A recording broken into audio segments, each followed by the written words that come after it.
দৰ্শক স্বাগতম জনাইছো। এই মুহূৰ্তে আহি পৰিছে কেইবাটা গুৰুত্বপূৰ্ণ খবৰ। আজিৰ প্ৰথম খবৰটো হৈছে এটা খুবেই ডাঙৰ খবৰ। এইবাৰ নগাঁৱৰ পাছতে শৈবাৰগাঁও আৰক্ষী থানাত চিবিআইয়ে চিচিটিভি পৰীক্ষা কৰিলে। যিহেতু সমগ্ৰ ৰাজ্য কঁপাই যোৱা জোনমণি ৰাভাৰ ঘটনাৰ তদন্ত ধাৰাবাহিকভাৱে অব্যাহত আছে আৰু তাৰ পাছতেই এইবাৰ চিবিআইয়ে শৈবাৰগাঁও আৰক্ষী চকীত গৈ উপস্থিত হৈ চিচিটিভি পৰীক্ষা কৰিলে। জোনমণিৰ লগত আবজ্যোতি ৰাভাৰ কি সম্পৰ্ক আছে, ইয়াক লৈ বহুতো প্ৰশ্ন উত্থাপন হৈছে। আৰু জোনমণিৰ মৃত্যুৰ পূৰ্বে মাতৃক আবজ্যোতিৰ লগত থকাৰ কথা কৈছিল জোনমণিয়ে, আৰু সেইকাৰণে আবজ্যোতি ৰাভাই কাম কৰা থানাত গৈ চিবিআই দল উপস্থিত হৈ চিচিটিভি পৰীক্ষা কৰিলে। জোনমণিৰ মাতৃয়ে কৈছিল যে জোনমণিৰ মাতৃয়ে অভিযোগ কৰিছিল যে জোনমণিৰ লগত আবজ্যোতি ৰাভা আছিল। পৰৱৰ্তী খবৰটো হৈছে এটা খুবেই ডাঙৰ খবৰ। এইবাৰ আজমলক চেলেঞ্জ দি বিজেপিয়ে খুলিলে ছুপাৰ 450। আপোনালোকে জানে যে বদৰুদ্দিন আজমলৰ শিক্ষানুষ্ঠানত শিক্ষা গ্ৰহণ কৰি বহুতো ছাত্ৰ ছাত্ৰীয়ে মেডিকেল ইঞ্জিনিয়াৰিঙত আসন লাভ কৰিছে। তাক লৈ সাধাৰণ জনতাই বহু প্ৰশ্ন উত্থাপন কৰিছে যে আজমলে পাৰে কিন্তু বাকী নেতাসকলে কিয় নোৱাৰে, আৰু এই মন্তব্য কৰিলে প্ৰৱেশ কৰি যায়। এইবাৰ আজমলক চেলেঞ্জ দি শিক্ষা খণ্ডত বিজেপিয়ে খুলিব ছুপাৰ 50। আৰু আজমলক প্ৰত্যাহ্বান জনালে বিজেপিয়ে, আৰু এইবাৰ আজমলক চেলেঞ্জ দি বিজেপিয়ে খুলিব ছুপাৰ 50।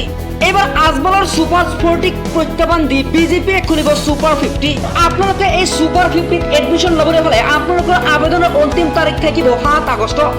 বন্ধু বান্ধৱীসকল, জানিব পৰা মতে বিনামূলীয়াকৈ প্ৰশিক্ষণ দিয়া হ'ব এই ছুপাৰ 50ত। বন্ধু বান্ধৱীসকল, ছুপাৰ 50 খোলাৰ ঠিকনা হৈছে ৰঙিয়া মোৰাৰ চক মোৰাৰ পেট্ৰল পাম্পৰ লগত। প্ৰশিক্ষণ শিবিৰ শুভাৰম্ভ কৰা হ'ব 10 আগষ্টত। প্ৰৱেশ কৰি তাই এই কথা লগতে জানিবলৈ দিয়ে। পৰৱৰ্তী খবৰটো হৈছে গুৰুত্বপূৰ্ণ খবৰ। মুছলমান যুৱকে পাচলিৰ বস্তাত লুকুৱাই প্ৰাণ ৰক্ষা কৰিলে এগৰাকী মণিপুৰী যুৱতীক। যুৱতীগৰাকীক অপহৰণ কৰিছিল এটি দুৰ্বৃত্তৰ দলে আৰু চলাই আছিল অত্যাচাৰ। গতিকে যুৱতীগৰাকীৰ লগত কি হৈছিল জানিবলৈ চাওক আমাৰ এই প্ৰতিবেদন। এজন মুছলমান যুৱকে পাচলিৰ বস্তাত লুকুৱাই প্ৰাণ ৰক্ষা কৰিলে মণিপুৰী এগৰাকী যুৱতীক। এতিয়া সাক্ষাৎকাৰত ভুক্তভোগী যুৱতীৰ শিহৰণকাৰী বৰ্ণনা বিশ্লেষণ হৈছে। দুৰ্বৃত্তৰ কবলৰ পৰা কৌশলেৰে মুছলমান যুৱকজনে ৰক্ষা কৰিলে এইগৰাকী যুৱতীক। জানিব পৰা মতে যুৱতীগৰাকীক অপহৰণ কৰিছিল দুৰ্বৃত্তৰ দলে আৰু অত্যাচাৰ চলাইছিল, আৰু সহ বন্দুকধাৰী দুৰ্বৃত্তক খেদি আহিছিল এইজন যুৱতীগৰাকীৰ পিছে পিছে। জানিব পৰা মতে কুকি সম্প্ৰদায়ৰ যুৱতীগৰাকীক লক্ষ্য কৰি গুলীচালনা কৰে এই দুৰ্বৃত্তৰ দলটোৱে, আৰু পাহাৰৰ পৰা চুচুৰি বাগৰি অৱস্থাত যুৱতীগৰাকীক উদ্ধাৰ কৰে এগৰাকী মুছলমান যুৱকে। আৰু এই পাখণ্ডৰ দলটোৰ কবলৰ পৰা যুৱতীগৰাকীক কোনোমতে ৰক্ষা কৰে এইজন মুছলমান যুৱকে, আৰু লগে লগে যুৱতীগৰাকীক যুৱকজনে উদ্ধাৰ কৰি মণিপুৰৰ বিষ্ণুপুৰ থানাত উপস্থিত হৈছিল। বন্ধুসকল, 19 মেত সংঘটিত হৈছিল এই জঘন্য ঘটনা।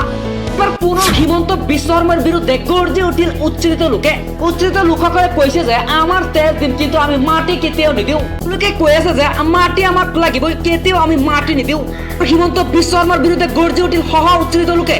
তেওঁলোকে কৈ আছে যে থলুৱা খিলঞ্জীয়াৰ ওপৰত বুলডোজাৰ চলাই শেষ কৰিব পাৰিব উচ্ছেদ অভিযান। লগতে কৈ আছে যে তেজ দি মাটি এৰি নিদিওঁ বুলি ওলাই আহিল ক্ষোভিত জনতা। মুখ্যমন্ত্ৰী হিমন্ত বিশ্ব শৰ্মাক প্ৰত্যাহ্বান জনাই শিলহাকুত চলিছে উত্তাল প্ৰতিবাদ। শিলহাকুত কোনোপধ্যে পুনৰ উচ্ছেদ চলাবলৈ দিয়া নহ'ব বুলি হুংকাৰ জনাইছে উচ্ছেদিত লোকসকলে। হিমন্ত চৰকাৰ হাই ধ্বনিৰে উত্তাল প্ৰতিবাদৰ সৃষ্টি হৈছে শিলহাকুত। জানিব পৰা মতে পুনৰ 27 জুলাইত উচ্ছেদ চলিব শিলহাকুত। এইবাৰ এই উচ্ছেদৰ বিৰুদ্ধে ওলাই আহিল কেইবাটাও শিলহাকুৰ পৰিয়াল।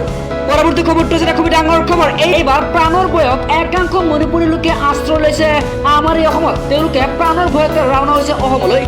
মিজো সংগঠনৰ বাবুকিৰ পাছতে এইবাৰ অসমলৈ ৰাওনা দিলে মণিপুৰৰ একাংশ যুৱক।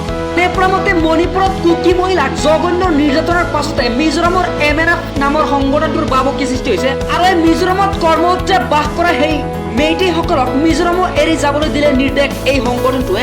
এই নিৰ্দেশৰ পাছতে প্ৰাণৰ ভয়ত পৰিয়াললৈ মিজোৰাম এৰিছে মেইটেইসকলে, আৰু মিজোৰামৰ পৰা পোনে পোনে শিলচৰত বাহৰ পাতিছে এইবাৰ মেইটেই মণিপুৰী লোকে। আৰু অসমলৈ আহি প্ৰাণ ৰক্ষা কৰিবলগীয়া হৈছে এইসকল লোকসকলে। বন্ধুসকল, বাবুকি পোৱাৰ পিছতে টানি টোপোলা বান্ধি মিজোৰামৰ লোকসকলে অসমলৈ ৰাওনা দিছে।